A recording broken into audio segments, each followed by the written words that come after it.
Magandang hapon mga ka-DIY. Ayan. Today's video po ay tuturuan ko kayo kung paano mag test ng bad and good capacitor. Katulad nito.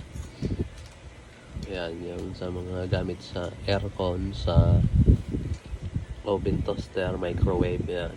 Ganito guys, mga gamit na capacitor. Okay, meron pa akong maliit. Ayan. Tapos gagamit tayo ng digital tester. Ito.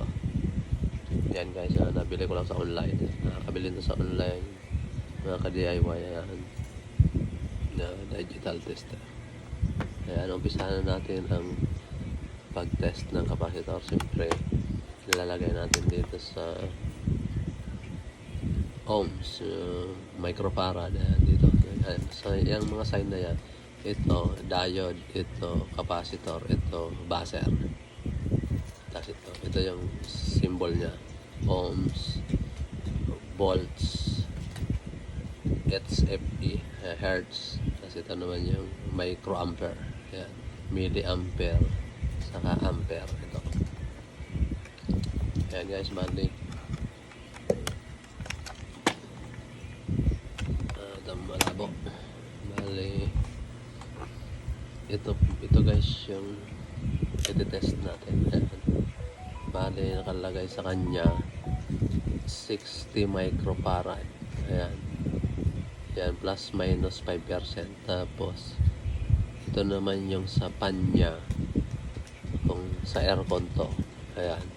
Meron siya ng 5 microfarad. Ayan. I-test natin kung good pa to, kung tugma. Halimbawa magsobra yung reading niya, 61, 62, good pa yon. O kaya bumaba naman siya mga 58, 59, good pa rin yung reading niya dito sa common ng capacitor. Ayan. Ayan guys, may common niya, letter C. Tapos ito pan.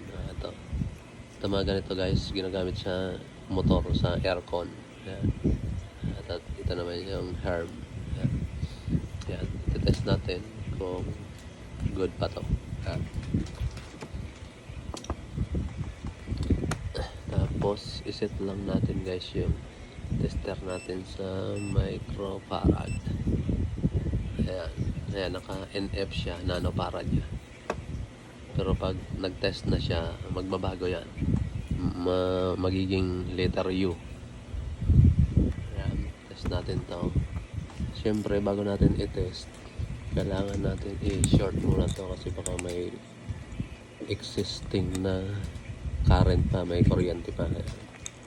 I-short muna natin. Ayan, na-short muna natin tapos bago natin i-test. Yan guys, ito yung alligator clip. Clip natin dito. Tapos dito sa isa. Susukatin natin guys ito.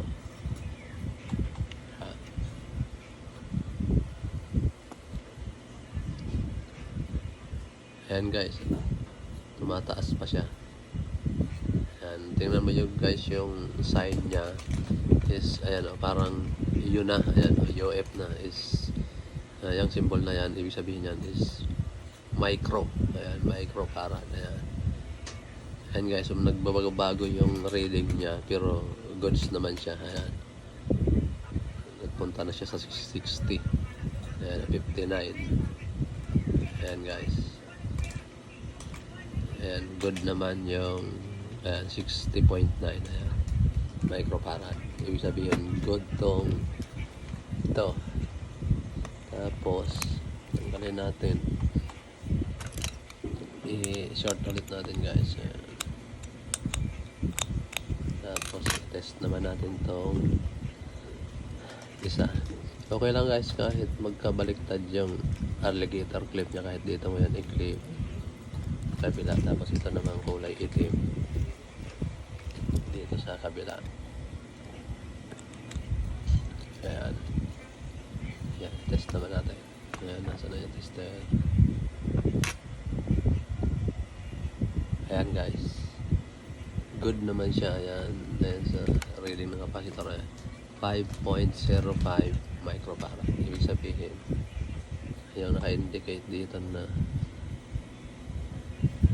number. Ayan, good naman siya. Ibig sabihin, good capacitor pa to. Ayan. Tapos mag-test ulit tayo na ito. Bago. Ayan. Test natin kung ano yung tamang reading niya. Ayan. Ito naman guys, ginagamit naman to sa mga fan, sa mga motor. Pwede rin sa motor ng washing machine, motor ng water pump, yung mga malaking electric fan. Ayan guys, pwede itong magamit. Ayan, kasi nakalagay sa kanya is 3 microfarad plus minus 5%. Ayan, 3 microfarad. Pwede ito sa mga electric fan na malalaki. Tapos yung mga motor ng pump. Ayan guys, yung mga motor ng washing machine. Ito. Tapos i-short muna natin guys. Ayan. Tapos saka natin i-test. Test natin to kung 3 microfarad siya itong tugma. Bumaba man ng konti or tumaas, good pa rin yan. Yung capacitance. Ayan.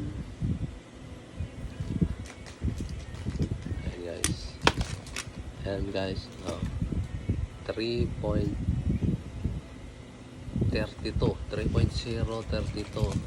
microfarad. Ibig sabihin guys, good siya. Ayan.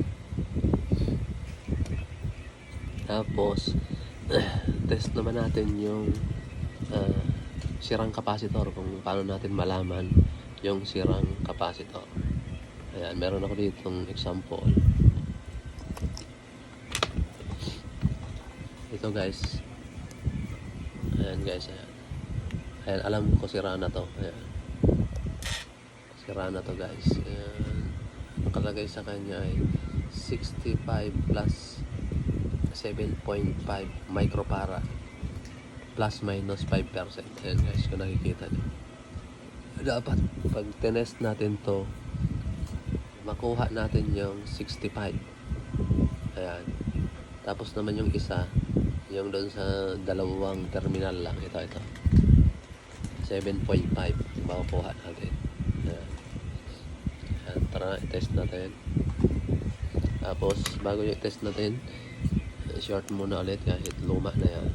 So sira na, kailangan natin i-short kasi baka masira yung ating tester kasi mayroon pa siyang existing na kuryente.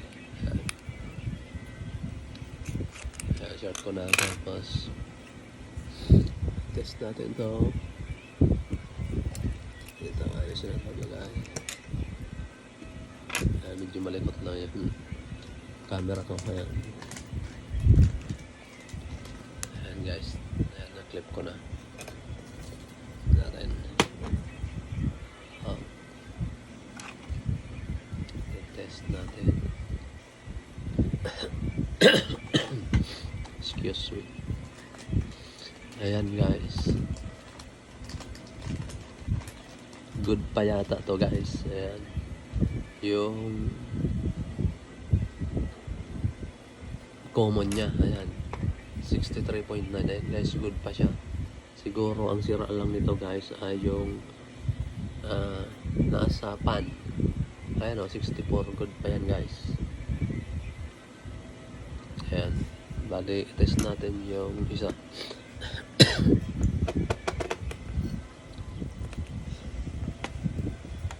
Test natin to guys. Ito letter F yan. Yan, fan. Nakikita nyo guys. Ayan guys, fan yan. Tapos ito yung common. Ayan. Test natin, tapos short ulit natin.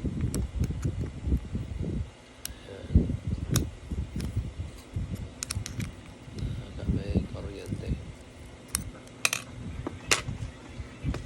Ito guys, kabit ko na ulit. Kabit ko na dito. Tapos dito. test natin kung alin nga ba may sira.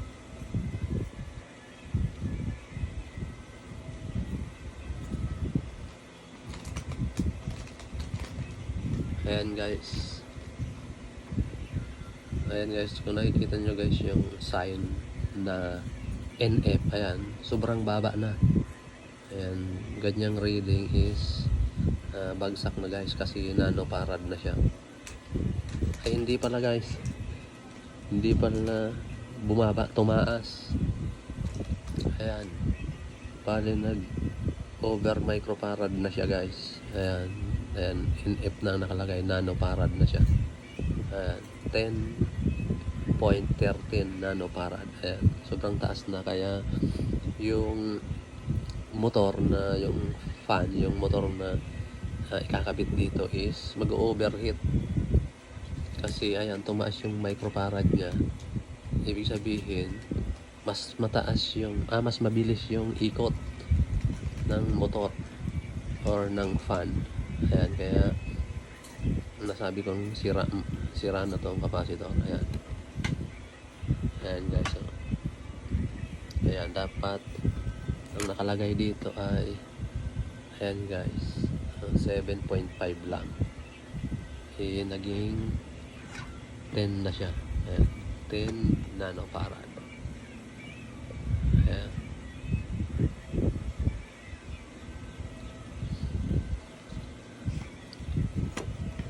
Ayan guys, kaya yung sira nito is ito lang sa pan, ito lang dalawang na to. Ito lang pala. Yan lang yung sira. Itong dalawa na to, good pa. Pagdating dito, sira na. Ayan.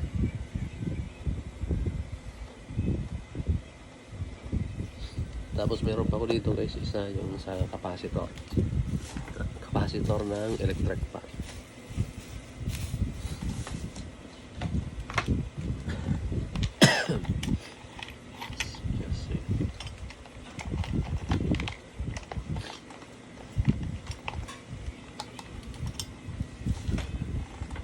Guys, ayan, baka may mga electric fan kayo.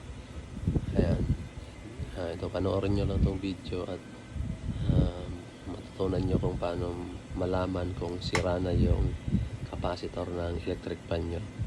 Ayan, bali, ayan guys, short muna natin, baka may kuryente pa.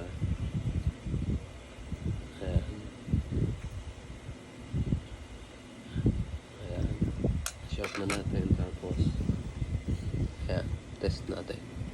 At makuha natin guys ay 1.5 microfarad. Ayan, yung sa sign nya is NF. Tingnan natin kung magbago. Clip lang natin to at dito. Ayan guys, ayan, nakita nyo naman 0.655 microfarad. Ayan. Kaya sira na siya. Ibig sabihin low microfarad na siya, mababa na siya. Hindi na siya umabot sa reading na 1.5 microfarad. Ayan.